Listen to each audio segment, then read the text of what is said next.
বিবেক চূড়ামণি থেকে পাঠ করছি।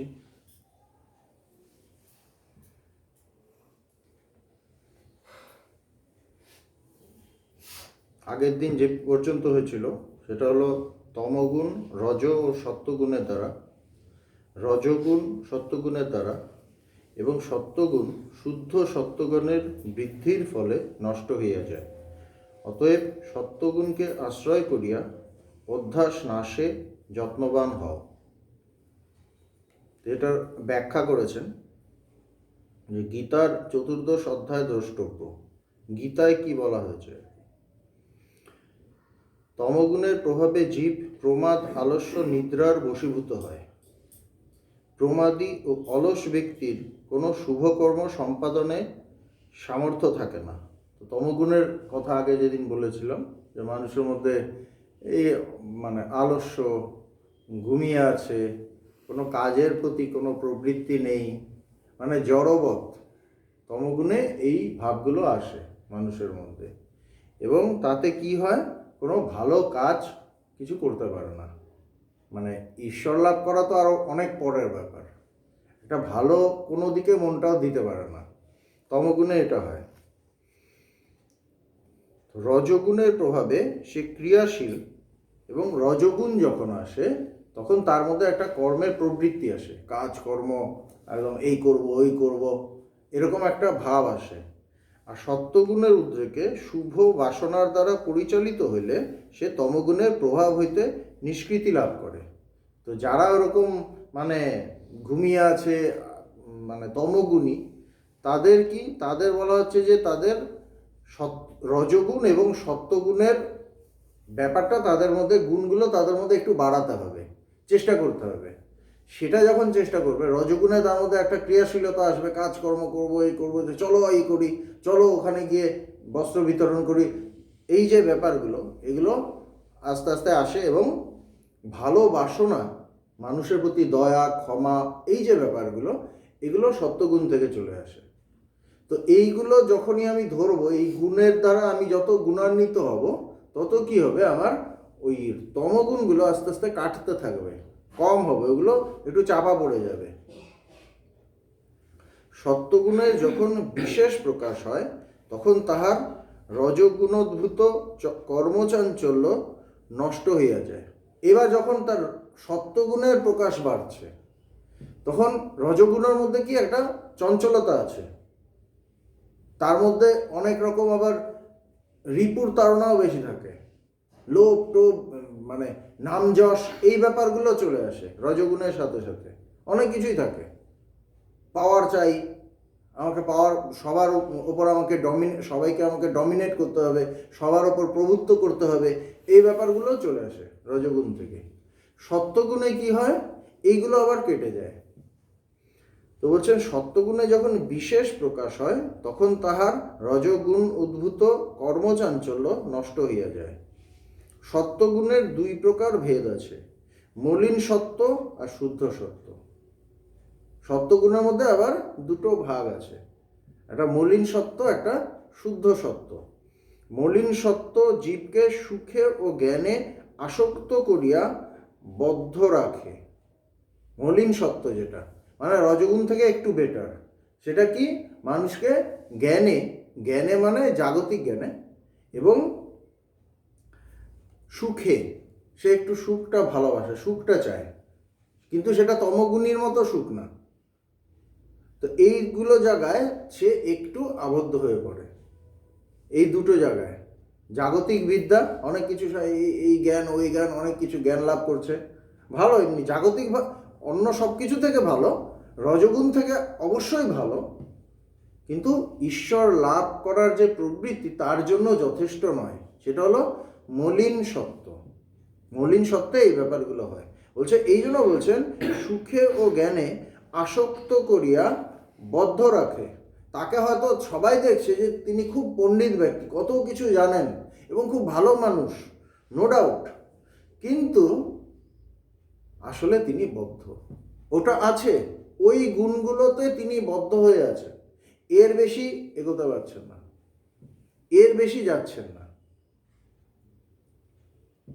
শুদ্ধ সত্য মলিন সত্যকে নষ্ট করিয়া আর গুণ রূপে বর্তমান থাকে না। এটা মারাত্মক কথা। শুদ্ধ সত্য যেটা মলিন সত্য থেকে আরো একটু ওপরের ধাপ, শুদ্ধ সত্য গুণের মধ্যে সর্বশ্রেষ্ঠ, বলছে আর মলিন সত্যকে ওটা নষ্ট করে দেয়। এই যে আমি বদ্ধ হয়ে আছি, আসক্ত হয়ে আছি ভালো জিনিসেও তো মানুষ আসক্ত হয়। কেউ ফুলের গাছ লাগাচ্ছে, খুব ভালো, মানুষের দেখে ভাল লাগছে। কেউ মানুষকে সেবা করছে, খুবই ভালো, দেখে ভাল লাগছে। কিন্তু হয়তো দেখা যাচ্ছে তাকে যখন মুক্তির কথা বলা হচ্ছে তার ওটাতে মন নেই, বলছে না এই তো এইভাবে ভালো আছি। তার মানে কি মলিন সত্যে আটকে আছে, বদ্ধ আছে। এবার শুদ্ধ সত্য কি করে, ওখান থেকে ওই মলিন সত্যগুণকেও নাশ করে দেয়। এরা বলছেন যে মলিন সত্য জীবকে সুখ ও জ্ঞানে আসক্ত করিয়া বদ্ধ রাখে, শুদ্ধ সত্য মলিন সত্যকে নষ্ট করিয়া আর গুণ রূপে বর্তমান থাকে না। বলছে এই গুণটা ওই গুণটাকে নাশ করলো, শুদ্ধ সত্য মলিন সত্যকে নাশ করলো, করে যেটা শুদ্ধ সত্য থাকলো সেটার গুণ হিসেবে থাকলো না, কিন্তু ব্রহ্মাকারা বৃত্তি রূপে পরিণত হয়। বলছে সেটাই একদম জ্ঞানের রাস্তাটা খুলে দেয়, ব্রহ্মজ্ঞানের রাস্তাটা খুলে দেয়, যেখানে আমার সেই বৃত্তিটা ব্রহ্মের আকারে আকারিত হয়ে যায়। আমার মনটা ব্রহ্মের আকারে আকারিত হয়, আমার বৃত্তিগুলো ব্রহ্মের আকারে আকারিত হয়। মলিন সত্যকে নাশ করে শুদ্ধ সত্য ওখানে চলে যাচ্ছে, বলছে বৃত্তি রূপে পরিণত হয়। মারাত্মক কথা এই জায়গাটা। তখন আর সে গুণ থাকে না, ওটাই ব্রহ্মাকারা বৃত্তি মানে জ্ঞান। অতীত কর্মের ফলে দেহ রহিয়াছে এবং থাকিবে, ইহা দৃঢ়ভাবে ধারণা করিয়া শরীর পোষণাদির ব্যাপারে উৎসাহ ত্যাগ করো এবং যত্ন ও ধৈর্য সহকারে ব্রহ্মনিষ্ঠা অভ্যাসের দ্বারা অভ্যাস দূর করো। শঙ্করাচার্য বলছেন, কি বলছেন, অতীত কর্মের ফলে দেহ রহিয়াছে এবং থাকিবে। এই যে আমি দেহটা পেয়েছি, কেন? আমার পূর্ব কর্মের জন্য এই দেহটা পেয়েছি। ভগবানকে তার গুরুদেব লিখেছিলেন যে তোমার পূর্বজন্মের জন্য এবার তোমাকে এই বিয়ে হয়ে গেছে প্রারব্ধ হিসেবে। তো সেরকমই বলছেন এই দেহটা কেন হয়েছে, আগের কর্ম থেকে আজকের আমার এই দেহ বা এই অবস্থা এখানে এসেছি। অতীত কর্মের ফলে দেহ রহিয়াছে এবং থাকিবে, ইহা দৃঢ়ভাবে ধারণা করিয়া, এইটা মনে দৃঢ়তার সাথে ধারণা করতে হবে, এটা বুঝতে হবে, এইটাকে ভাবতে হবে বারবার, তাহলে ধারণাটা হবে। এবং তারপর কি বলছে, শরীর পোষণাদির ব্যাপারে উৎসাহ ত্যাগ করো। যদি শুধু নিজের শরীরকে সুন্দর করব, ভালো করব, ওটার জন্য যে বিরাট উৎসাহ, ওটাকে ত্যাগ করো। হ্যাঁ, খেয়ে পড়ে তো বেঁচে থাকতেই হবে, ঠিক আছে, কিন্তু ওটাকে শরীরের জন্য আর পুরো মনটা দিও না। শরীরটাকে ভালো করব, সুন্দর করব, এই করব সেই করব, দেখতে সুন্দর হবে, নানা রকম এটা মাখছি ওটা মাখছি, বলছে ওটা দরকার নেই। উৎসাহ ত্যাগ করে এবং যত্ন ও ধৈর্য সহকারে ব্রহ্মনিষ্ঠা অভ্যাসের দ্বারা অভ্যাস দূর করো। ধৈর্য এবং যত্ন সহকারে, ধৈর্য লাগবে, কারণ আমি ব্রহ্মচিন্তা করতে গিয়ে দেখছি পারছি না। আমি করতে গেলাম, একটা বই নিলাম, হয়তো এই বিবেক চূড়ামণি নিলাম, একটু করতে গেলাম, করে দেখলাম পারছি না, হচ্ছে না, জগতের চিন্তা ঢুকে যাচ্ছে। পুরনো চিন্তা, কার সাথে কি গল্প করেছি, বাজারে কোন সবজির কত দাম, কত মূল্য বৃদ্ধি হয়েছে, পেপারে কি আছে, ওখানে এই হয়েছে, সেখানে সেই হয়েছে, এইগুলো মাথার মধ্যে আসছে, যেগুলো বন্ধুদের থেকে শুনে এসেছি। যখনই ব্রহ্মের কথা ভাবতে যাচ্ছি, নিজের কথা ভাবতে যাচ্ছি, পারছি না, তখন কি বলছেন, ধৈর্য লাগবে, ধৈর্য চাই, ধৈর্য খোঁটা ধরে জুঝি। ভগবানের গুরুদেব ভগবানকে লিখছেন, ধৈর্য চাই। আমার যদি ধৈর্য না থাকে তাহলে আমি সেদিনই ছেড়ে দেবো, না এগুলো হবে না, ওগুলো সাধু সন্ন্যাসীরাই পারবে, আমরা সংসারী মানুষ, আমরা পারবো। প্রথমেই আমি ময়দান ছেড়ে দিলাম, তাহলে তো আর হবে না। এই জন্য বলছে ধৈর্য চাই। দ্বিতীয় কি বলছে, যত্ন সহকারে, আমি এটাকে ভালোবেসে এই চর্চা করতে হবে, যত্ন নিয়ে করতে হবে। মানুষ যেমন গাছ লাগায় খুব যত্ন করে, এই করে জল দিচ্ছে, সার দিচ্ছে, বারবার করে এসে দেখছে এই জায়গাটা একটু কেটে দিচ্ছে, ওই জায়গাটা খুব যত্ন, যা করছে ঘরে যে সংসার করছে, ঘর গোছাচ্ছে যত্ন সহকারে, ব্রহ্মচিন্তাটাও যত্ন সহকারে করতে হবে, ওপর দিয়ে না। আজকে গেলে আশ্রমে জিজ্ঞেস করবে আজকে কিছু চর্চা করলেন না, এই জন্য আমি করে নিলাম একটু 5 মিনিট, ওই রকম না। আমার নিজের জিনিস, আমি নিজেকে জানতে চাই, এইভাবে এই যত্নটা চাই। বলছেন যত্ন এবং ধৈর্য সহকারে ব্রহ্মনিষ্ঠা অভ্যাসের দ্বারা অধ্যাস দূর করো। এই যে আমার উপর বিপরীত অধ্যাস হয়ে আছে, ব্রহ্মকে আমি জগৎ দেখছি, এই অধ্যাসটাকে দূর করার চেষ্টা করো। আমি জীব নই, আমি পরম ব্রহ্ম, এই প্রকার বিচার অবলম্বনে ব্রহ্ম ভিন্ন কার্যকারণ রূপ সকল অনাত্ম বস্তুকে অস্বীকার করিয়া অতীত সংস্কার হতে উৎপন্ন আত্মায় দেহ ধর্মের অভিমান ত্যাগ করো। শঙ্করাচার্যের কথা একদম ডিরেক্ট কথা, পয়েন্টেড, ওপর দিয়ে নেই কিছু, হাবিজাবি কোনো কথা নয়, যেটা অনুভব করেছেন সেটা বলছেন। এবং তিনি একদম বিচারে জ্ঞান লাভ করেছেন, বিচারের মাধ্যমে তিনি জ্ঞান লাভ করেছেন এবং বিচারের কথাই বলে যাচ্ছেন। জ্ঞানের অনেক পথ আছে, বিচারটা একটা মুখ্য পথ। বিচারে যে জ্ঞানটা হয় ভীষণ পরিষ্কার জ্ঞান হয়, স্বচ্ছ পরিষ্কার। কি বলছেন? আমি জীব নই, আমি পরম ব্রহ্ম, এই প্রকার বিচার অবলম্বনে, বলছে এইভাবে বিচার করো যে আমি সেই ব্রহ্ম।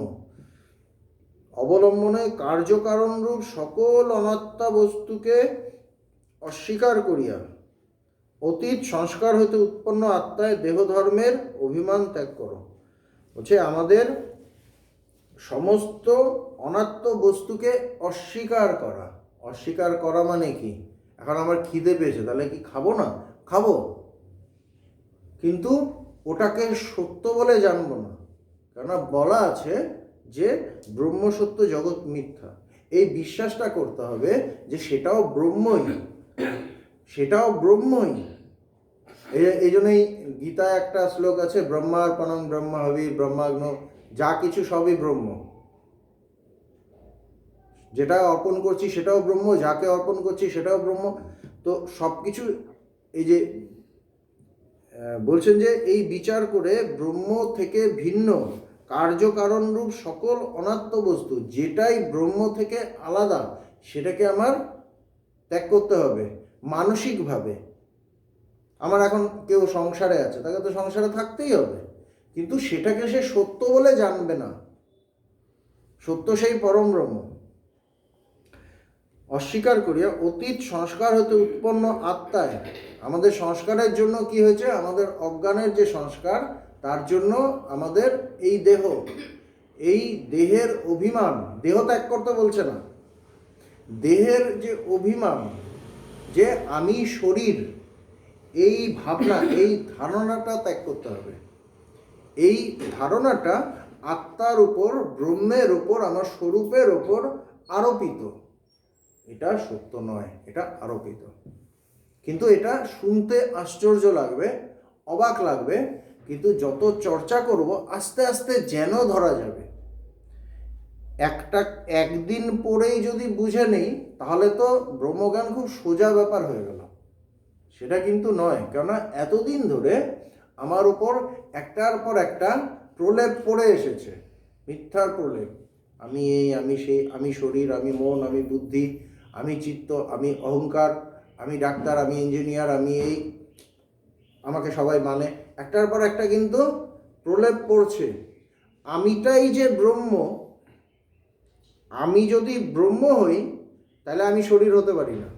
আমি যদি ব্রহ্ম হই আমি মন হতে পারি না। আমি যদি ব্রহ্ম হই আমি বুদ্ধি হতে পারি না। কিন্তু সব কিছুকে আমি বলে ভাবছি, নিজেকে, নিজের স্বরূপটাকে আমি আসলে কি এটা বুঝতে পারছি না। কেন? ওই অজ্ঞানের জন্য। এবং যুগ যুগ ধরে এই অজ্ঞান নিয়ে আমি কাটিয়েছি, একের পর এক জন্ম গেছে, আমি এইভাবেই কাটিয়েছি এবং এইভাবেই চলেছি। করতে করতে এই জন্মে এসেছি, হয়তো আমি আমার গুরুদেবের সন্ধান পেয়েছি, তার কাছে গিয়ে কথাগুলো শুনছি, এবং আমার কাজ হলো এগুলো ভালো করে চিন্তা করা। একদিনে যাবে না, কেননা জন্ম জন্মান্তরের আছে, সংস্কার আছে তার মধ্যে। টাইম লাগবে, টাইম লাগবে।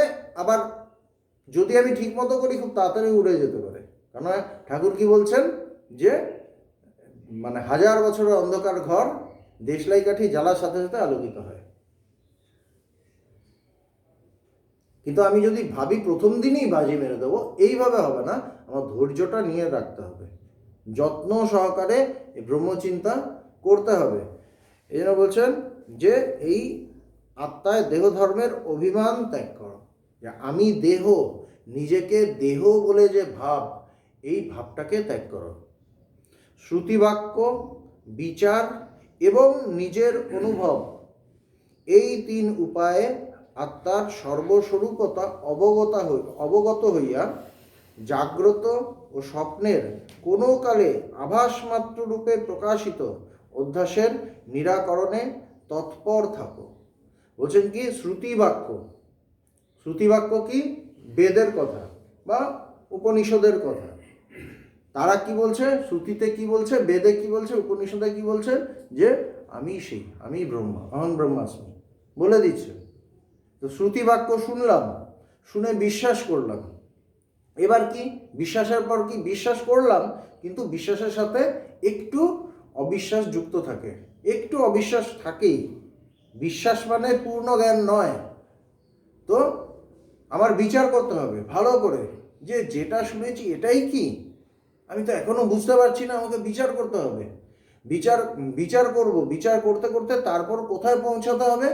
অনুভবে পৌঁছাতে হবে।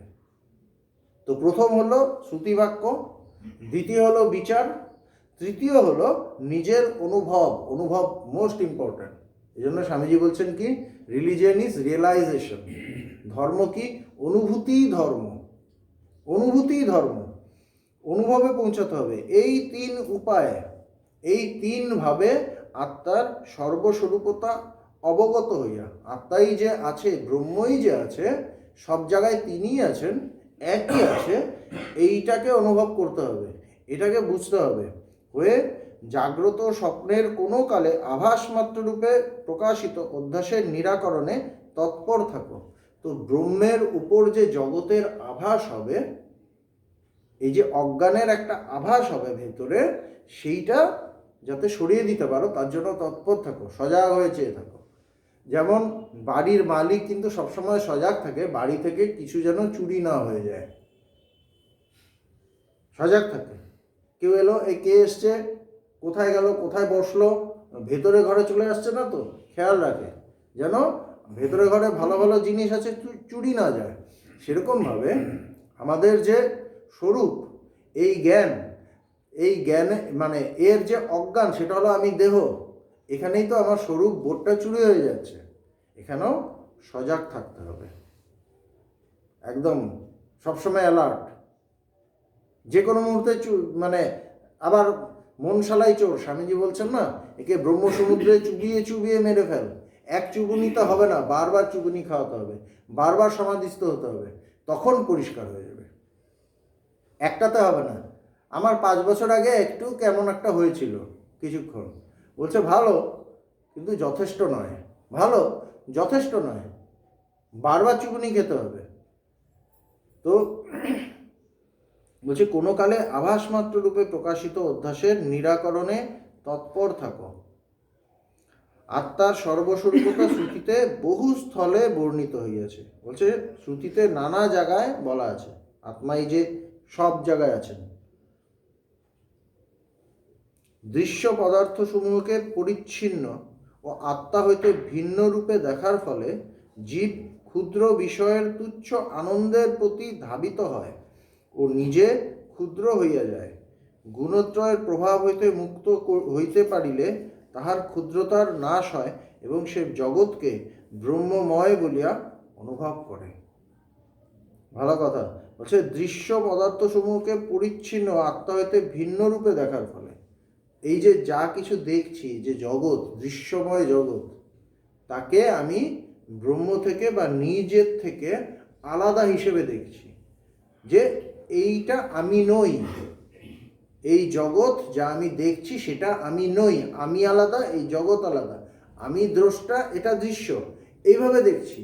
দেখতে গিয়ে কি হচ্ছে, ওটা তো আমি পাচ্ছি না, ওটা আমি পাইনি, সুতরাং ওটার অভাব আমার মধ্যে আছে, আমি অভাবী হয়ে যাচ্ছি। জগতের অভাব, ওই টাকা দেখলাম, টাকার অভাব, মিষ্টি দেখলাম, মিষ্টি খেতে পারছি না, তার অভাব, অভাবগুলো আমার মধ্যে আসছে এবং আমি নিজে ছোট হয়ে যাচ্ছি। আমি অনন্ত ছিলাম, অনন্ত মূর্তিতে তুমি অস্থিভাতি প্রিয়, পবিত্রানন্দজি বলছেন আমি অনন্ত ছিলাম, আমি লিমিটেড হলাম, সীমিত। জগৎ দেখে, কিভাবে জগৎ দেখে না, ওটা আমার থেকে আলাদা, এবার আমার ওটা লাগবে, আমার থেকে যেহেতু আলাদা আমার ওটা লাগবে, আমি অভাবী, আমার ওটা লাগবে, তাহলে অভাব পূর্ণ হবে। ওটা পেলাম না, এটা লাগবে, এটা না হলে আমার অভাব পূর্ণ হবে না, আরেকটার পেছনে ছুটলাম। এই যে প্রতিটা মুহূর্তে আমাদের অ্যাকশন জগতে, প্রতিটা মুহূর্তে আমাদের আচরণ চলাফেরা, কোন জায়গায় দাঁড়িয়ে, আমি একটা সীমিত সত্তা, এই অবস্থায় দাঁড়িয়ে আমাদের বাকি সব। তো এখানে কি বলছেন, যে জীব ক্ষুদ্র বিষয়ের তুচ্ছ আনন্দের প্রতি ধাবিত হয় এবং নিজে ক্ষুদ্র হইয়া যায়, এবং তাতে সে অনন্ত ছিল, সীমিত হয়ে গেল, লিমিটেড হয়ে গেল, ক্ষুদ্র হইয়া যায়। গুণত্রয়ের প্রভাব হইতে মুক্ত হইতে পারিলে তাহার ক্ষুদ্রতার নাশ হয় এবং সে জগৎকে ব্রহ্মময় বলিয়া অনুভব করে। তো আস্তে আস্তে এই তমগুণ, রজগুণ, মলিন সত্যগুণ থেকে সে যখন সত্যগুণে, সেই শুদ্ধ সত্যে পৌঁছালো, ব্রহ্মকারা বৃত্তি হলো, জ্ঞান হলো, তখন কি হলো, সে সব কিছুকে, এই জগৎকে ব্রহ্মময় দেখছে। জীব ব্রহ্মাইব না পারা, যে সব কিছু সেই ব্রহ্ম। তখন কিন্তু সবাইকেই ব্রহ্ম হিসেবে দেখছে, তখন আর তার কোনো মানে ভেদ নেই, বাধা নেই ভেতরে, সে ছোট না, সে অনন্ত হয়ে গেল।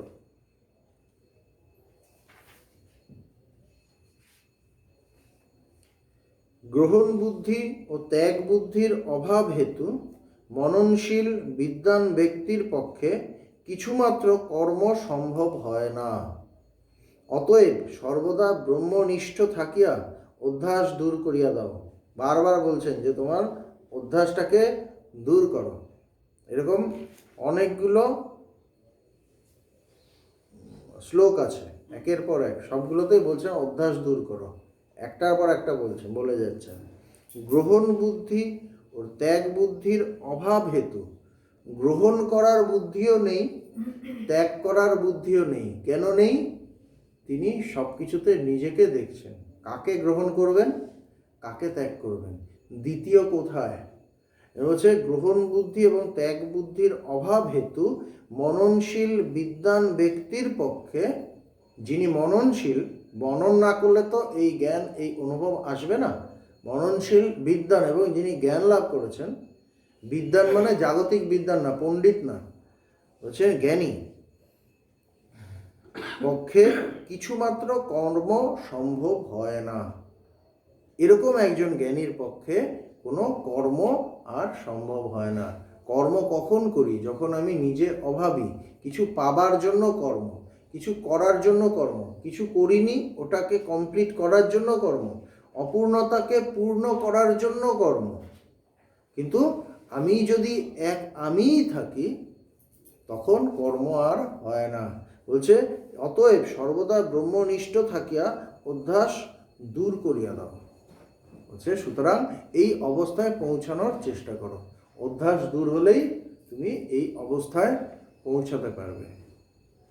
কামনা যতকাল থাকে ততকাল কর্ম না করিয়া কেহ ক্ষণকাল স্থির থাকিতে পারে না।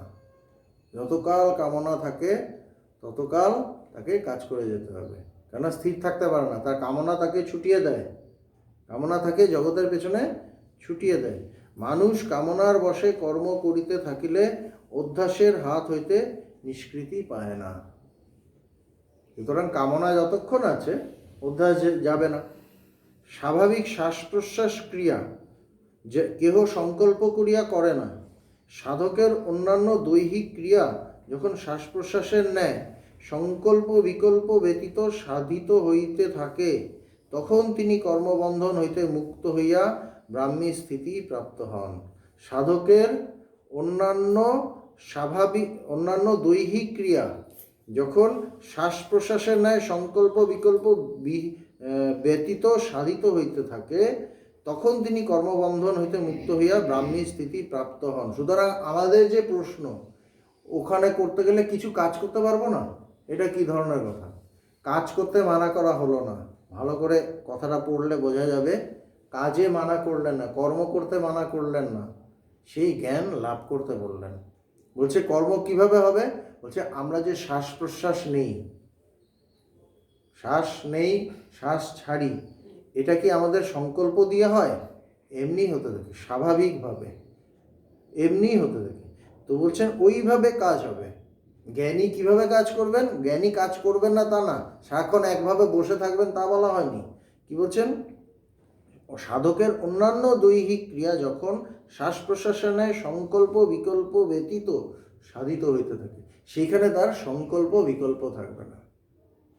সংকল্পে আর বিকল্পেই সে বদ্ধ হয়, সে ওখানেই আটকে যায়। যখন এইটা ছাড়া তার কাজ হতে থাকবে, সেখানে কাজ হয়, তিনি কিছু করেন না, রোজে সাধিত হইতে থাকে, তখন তিনি কর্মবন্ধন হইতে মুক্ত হইয়া ব্রাহ্মী স্থিতি প্রাপ্ত হন। তখন তিনি সেই স্থিত, ব্রহ্মে স্থিত, কর্মবন্ধন তার আর নেই, কেননা সংকল্প নেই, কামনা নেই, স্বাভাবিকভাবে কর্ম হয়ে যাচ্ছে, তাকে কেন্দ্র করে কর্ম হয়, তিনি কিছু করেন না। ভগবান আগে বলতেন, একটা বাচ্চা ছেলেকে, চা বাগানে যে মহিলারা কাজ করে, তাদের যখন বাচ্চা হয় তাদের তো কাজ করতে হবে, নাহলে পেট চলবে না।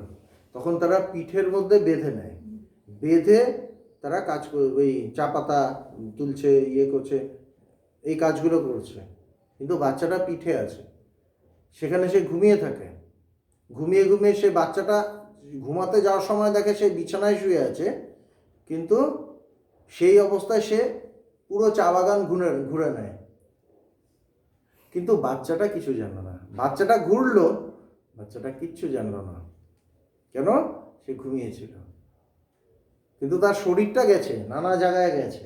সেরকমভাবে জ্ঞানীর অদ্ভুত কর্ম, জ্ঞানীর কর্ম অদ্ভুত।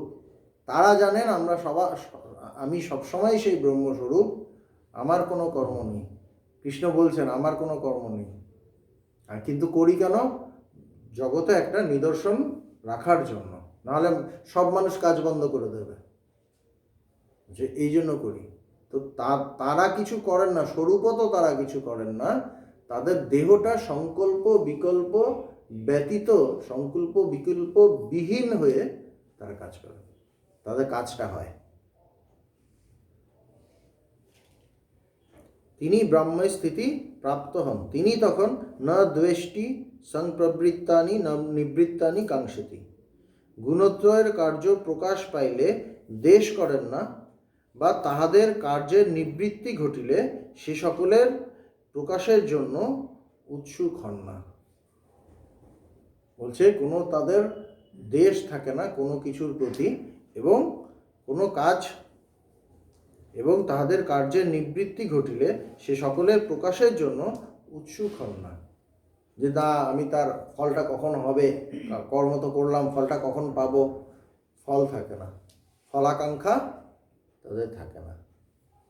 তত্ত্বমসি প্রভৃতি মহাবাক্য শ্রবণের ফলে ব্রহ্মের সহিত জীবের যে একত্ব বোধের উৎপত্তি হয়, সেই বোধের সহায়ে মন হইতে সকল বিপরীত ভাবনার নিবৃত্তি করো। বুঝছেন? এই যে মহাবাক্য গুরু আমাকে বললেন, কি বললেন? তুমি সেই, এটা উপনিষদের একটা কথা, তত্ত্বমসি শ্বেতকেতু, হে শ্বেতকেতু তুমি সেই। তার বাবা, তিনি গুরুও বটে, তিনি তাকে উপদেশ দিচ্ছেন, এবং চরম উপদেশ, যেখানে আমাকে বলা হচ্ছে আমি সেই ব্রহ্ম, এটাই গুরুর সর্বশ্রেষ্ঠ উপদেশ। এই জন্যই গুরু, এই কথাটা বলার জন্যই গুরু। এবার প্রশ্ন হলো, এটা কি সবাই বলতে পারে? না, এটা গুরু বলতে পারেন, যিনি এটা অনুভব করেছেন তিনি বলতে পারেন, সবাই বলতে পারবে না। একটা দুটো শব্দের কথা কিন্তু সবাই বলতে পারবে না। খুব রেয়ার কেউ একজন বলতে পারবে। তো বলছেন যে এই তত্ত্বমসি প্রভৃতি মহাবাক্য শ্রবণের ফলে শিষ্য যখন যথার্থ শিষ্য হয়, তার ভেতরে যখন কামনা বাসনা সব শেষ হয়ে যায়, শুধু গুরুর মুখের দিকে তাকিয়ে থাকে, তার কথার দিকে তাকিয়ে থাকে, তার অন্য দ্বিতীয় কোনো আর কিচ্ছু থাকে না, কোনো আকাঙ্ক্ষা থাকে না, তখন জাস্ট একটু অজ্ঞানের একটা লেয়ার থাকে যে আমি এখনো নিজেকে জানতে পারছি না আমি কি। তখন যখন গুরু তাকে এই কথাটা বলেন, তুমি সেই কথায় সেটা শ্রবণেই, সেটা শুনেই, একটু বিচারেই তখন কি হয়, একত্ব বোধের উৎপত্তি হয়। তখন সে অনুভব করে সেটাই, সেই ব্রহ্মই। এই বোধের সহায়ে হচ্ছে মন থেকে সকল বিপরীত ভাবনার নিবৃত্তি করো। চরম কথা এগুলো। যে এইভাবে মন থেকে তোমার যে বিপরীত ভাবনা আছে, বিপরীত ভাবনা কি, যে আমি দেহ, আমি শরীর, আমি মন, আমি বুদ্ধি, আমি চিত্ত, আমি অহংকার, আমি ডাক্তার, আমি ইঞ্জিনিয়ার, আমি এই, আমি সেই, হচ্ছে এগুলো বিপরীত ভাবনা এবং ভুল ভাবনা, ভুল ধারণার নিবৃত্তি করো। এমনি হবে না, শুনলে হবে না, এটাকে অনুভব করতে। একত্ব বোধের অনুভব যখন হচ্ছে, আমি যখন এক হয়ে যাচ্ছি সব কিছুর সাথে, দ্বিতীয় কিছু রয়ে যাচ্ছে না, তখন আমার সমস্ত বিপরীত ভাবনার নিবৃত্তি হবে। সমস্ত যুগ যুগ ধরে মহাপুরুষরা একটা ছোট্ট কথা বলছেন, আর আমরা এই ছোট্ট কথাটা বুঝতে পারছি না। আমরা জন্মান্তর ধরে ঘুরে যাচ্ছি, এইভাবে জীবন চলছে।